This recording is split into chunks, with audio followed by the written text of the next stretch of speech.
Hi, today we're going to talk about the business model analysis for Trader Joe's, and our group is Richard, Brooke, Pravas, Musin, and Joshua. So Trader Joe's is a national chain of neighborhood grocery stores, and they are most known for their outstanding value for best quality products at everyday prices. And their biggest strengths include their friendly crew members and customer service, their unique products that you can't get at any other stores. And once their products are discovered, then they go through a very intense testing panel process in order to see if their quality is up to standards with the Trader Joe's brand. And the market that they are in is the retail market, grocery stores. And Trader Joe's alone has 561 locations within 43 states, and majority of their stores are located in California. Their main competitors include Whole Foods and Fairway. And the Whole Foods competitor, their main strengths include employee promoting. So a lot of the employees will recommend their friends to work for them because of how great the benefits are. So big competitor for Trader Joe's in that sense, as well as customer service. And Fairway, they compete in pricing and the product quality. And the external analysis for Trader Joe's decided to do a pest analysis, which goes into detail on their social factors. So they have a high value placed on convenience and accessibility, as well as economic factors. So wage and price controls, their prices differentiate, but they still remain everyday prices and very consistent compared to their competitors. And for Porter's Five Forces, very high buyer power. So they have differentiated products that are very unique to the Trader Joe's brand, as well as competition from substitute products for their suppliers. And the power of rivalry going against their competitors, the industry concentration, because they have very unique products, they have a competitive advantage in that sense, as well as demand stability.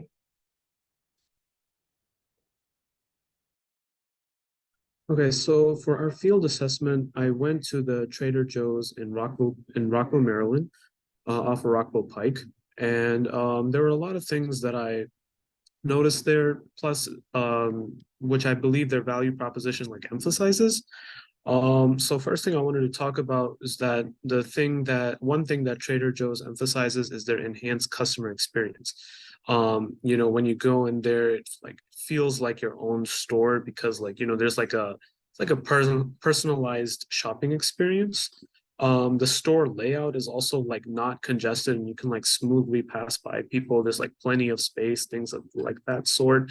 There's also like local influences uh it like yeah, as I said earlier, it makes you feel like you're at home when they have products from like the home region at the store.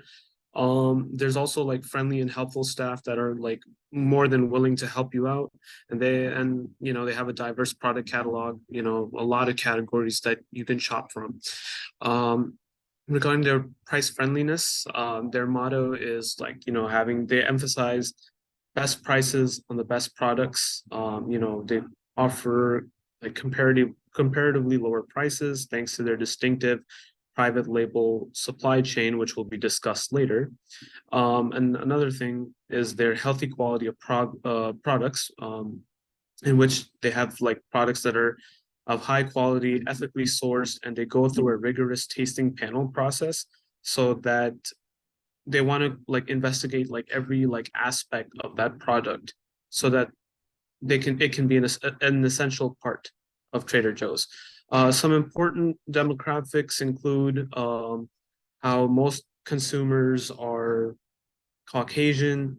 They live in like urban areas, like big cities. According to an insight report done by Numerator, 67% of consumers are repeat buyers, most consumers are married, and most consumers are women.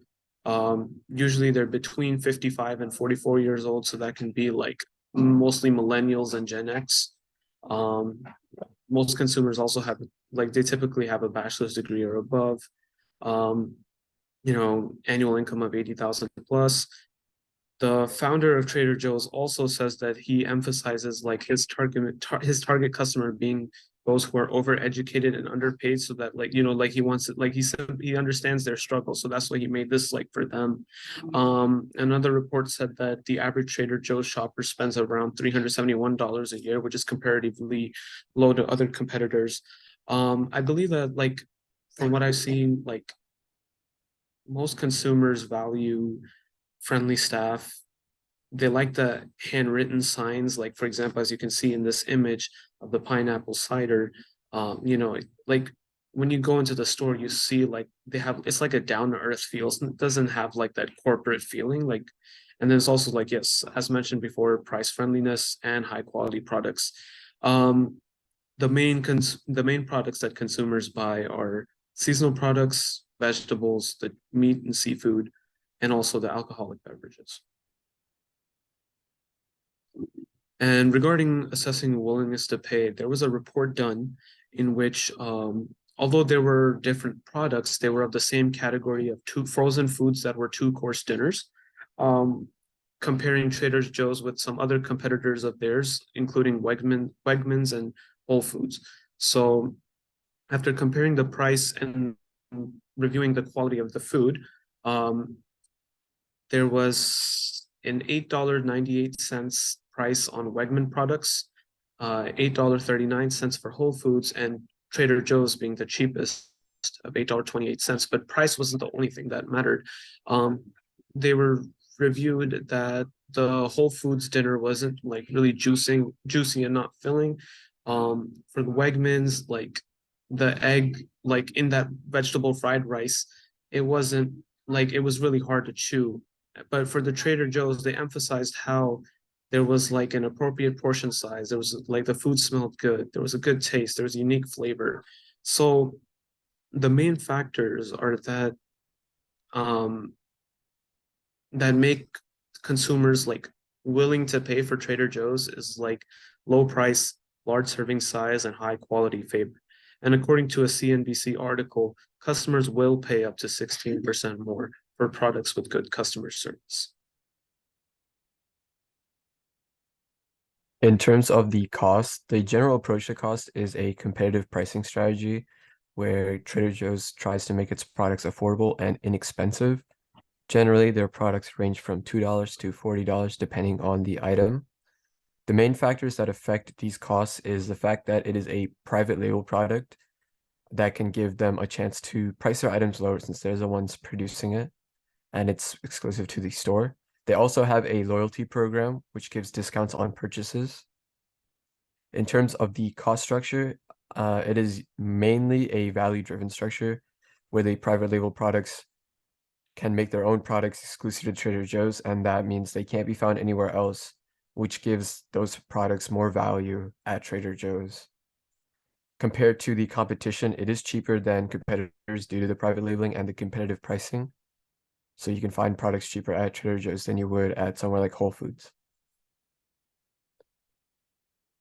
Looking at the cost for a specific product, I looked at the frozen Trader Joe's butter chicken with basmati rice. It is $4.49 at Trader Joe's. The main cost of this product would be the manufacturing and production costs, delivering it to the store, and the employee cost for stocking the shelves, etc. There is no cost for buying the product from other manufacturers or companies because it's a private label, so that can cut down on a lot of the costs that would go into this product. Looking at the comparisons to other stores, at Whole Foods, the same product, the butter chicken with basmati rice, it's $5.49. At Costco, while you get multiple servings, it's $15.99. Looking at the cost estimate, it's an assumption, but I assume it's around $2 per box, counting the manufacturing and export costs. So that was a little bit about the cost of Trader Joe's. I'm going to go into more about the profits. So we really talked about the key products that Trader Joe's is producing. 80% of their inventory is private label foods. So that's foods with Trader Joe's name on it that they're creating themselves. They're able to do this themselves by building relationships with their suppliers who are supplying the foods to them, so they can negotiate down the prices that they're getting these foods from or for. Because they're negotiating these prices down, they're able to get higher profit margins because they're spending less creating their private label foods. So their business model is going to be a product differentiation style. They're creating a unique product and they're constantly producing new products. Some of the articles that we read shared that they're releasing about 10 to 15 new products weekly. These products are store exclusive. So if you want Trader Joe's products, you have to go to a Trader Joe's to get it. And once you're in the door, that opens up the opportunity for you to purchase anything from the store. Trader Joe's has slightly higher prices than their competitors. They're pretty competitive, but depending on the product category, the prices can be slightly higher. They're able to get away with this because of their consumer loyalty. So these customers are willing to pay slightly higher because it's Trader Joe's. Finally, even though they have a product differentiation business model, they're still lowering their costs, again, with their supplier relationships, and they also have very low advertising expenses. So here's a graph that I created for the profits of Trader Joe's. I selected 3 different products, 3 frozen foods, Kung Pao chicken, pizza, and ice cream sandwiches. And then you can see this is for Trader Joe's, Walmart, and Whole Foods. Trader Joe's mostly being the cheapest one here. You can see ice cream sandwiches was a little bit different, and Whole Foods being the most expensive. So, frozen foods are one of the most popular products for Trader Joe's. That's why I chose to analyze this. Like I said, they're pretty similar to the competitors. And although we see a trend here of the frozen food category being Trader Joe's having the least expensive option, other categories such as dry goods and fruit tended to not be this way. And again, even if they aren't producing the lowest product, they're still able to charge a little bit more than their competitors and earn more profit because they have low costs. Yeah, now talking about the sustainability of Trader Joe's, as in like if it's easily imitatable. One of the first points I made was that Trader Joe's has built a very strong brand reputation over like years of being in service. One of their main points is being that they have exceptional customer service. They train their staff like specifically to be very knowledgeable and super friendly, providing a very personal experience around Trader Joe's. And also Trader Joe's are generally more smallers compared to like major grocery stores like Giant or ShopRite or something like that. So it kind of creates a more intimate environment for customers and the workers to interact. Like mentioned throughout the entire presentation, they have very high quality products. With their private label products, they have direct relationships with suppliers, which allows them to negotiate the pricing, the quality control. And they also have a very limited selection of products so that they can focus on each individual product that they offer instead of trying to provide for a large quantity. Second point is that they have a very unique shopping experience. They have a very Hawaiian, I'm sorry about that. They have a Hawaiian theme, which kind of like creates a welcoming and approachable atmosphere in their store. And all of their employees also have like Hawaiian shirts on to symbolize kind of like a laid back, hospitable Hawaiian culture, so that the customers feel, comfortable shopping at Trader Joe's. They also, as mentioned, also have a lot of unique products. It's very exotic, and they're sourced from like all around the world. They include everything from international cuisine, beverages to like specialty cheeses and wines. These products create like excitement and intrigue for customers who enjoy, coming to Trader Joe's to try new products. They also have a very quirky store layout. It's definitely not boring compared to like other grocery stores. There's a lot of splashes of colors all around. It's, as you can see in the picture, like wood lined everywhere, and a very unique, narrow aisled store layout. Like I said, just to create a little bit more of like an intimate experience when you're shopping at Trader Joe's. And lastly, I would say that they have like a very loyal customer base. They're extremely innovative. They focus on product differentiation to stay ahead of the curve. you know, changing to, you know, the different customer preferences and needs. And, you know, like mentioned before, like they introduce a lot of different products like every week, just so that their customers have that variety every time they come to shop at Trader Joe's. You know, I kind of touched upon this a little bit, but they have a differentiation approach. So, you know, they're focused on trying to create Trader Joe's exclusive products, like is very popular with their frozen foods that are only found inside of a Trader Joe's, that, you know, something that you can't just get at a regular grocery store. So that definitely creates a lot of value for them and their customers. And lastly, I would say that they're extremely community based or community focused, whereas all of their stores are, you know, not all the same. They incorporate like different elements of like the local community that they serve. Like in this picture, it's from the Trader Joe's in College Park. You can see that, you know, there's like the Maryland flag, and you can see two terrapins dancing. So, and there's one near my house that has, you know, the street signs for like the local area as like to mark each of the aisles. So it definitely involves the community and definitely creates like a welcoming experience for each unique Trader Joe's store. Second would be, you know, what are the strengths, vulnerabilities, core competencies, and the key resources that Trader Joe's has. So for the strengths, you know, like I said before, they have unique and very high quality products. You know, they have that private label products so that they can control everything in-house and, you know, void out the middleman in terms of quality and, you know, shortening that supply chain. And they provide stellar customer service, very intimate and very friendly staff at Trader Joe's. I would say some of the vulnerabilities of Trader Joe's is that it's like has a very limited scale because Trader Joe's is just so specific and unique. And they have a kind of like a smaller store design. It's harder for them to expand if they want to expand. They also have like a limited selection of products. So you can't get everything at Trader Joe's. I think Trader Joe's is more of like a specialty product thing. So they definitely can't compete like compared to like Costco or Giant in terms of like product selection. For the core competencies, they definitely have a big focus on product development. You know, it allows them to create unique and high quality products that are not available in other grocery stores. And yeah, they work with a lot of their suppliers directly to create these private label products. Again, really good customer service. They have a really strong focus on that. And they also have a big emphasis on inventory management. It allows them to optimize their products and like reduce waste. They have like a just-in-time inventory system, which means that they only order products when they're needed, and helping them minimize inventory costs and reduce the food waste.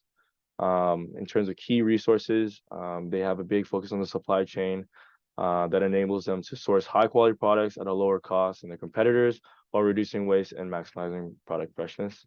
Their store design is definitely very unique and inviting shopping experience for customers by designing their stores in like a smaller, more intimate way with distinctive decor and signage. And lastly, they have a big focus on innovation. You know, with their supply chain efficiency, their customer service, allowing them to stay ahead of their competitors, building a loyal customer base. And lastly, just as a conclusion, we think Trader Joe's has a really big sustained competitive advantage and continues to maintain it with the three factors that were echoed throughout the entire presentation, with that being private label products, offering competitive prices compared to their competitors, and especially with their product differentiation, providing unique, high quality products that aren't found anywhere else. They have a big focus on customer service, you know, creating a very, you know, intimate and friendly staff to be able to cater to all of their customers' needs. And yeah, and then lastly, they have a really strong brand reputation, you know, given a strong association with a specific Trader Joe's aesthetic. You know, you can't really find that anywhere else. And I think when customers go to Trader Joe's, they're going there for a specific reason to have a Trader Joe's experience. So I think that's store aesthetic definitely contributes to that. And yeah, and I think Trader Joe's has a really strong culture with it being having like a very focused on, you know, sustainability, high quality organic foods, and, you know, their unique frozen meals as well. So that's it. Thank you.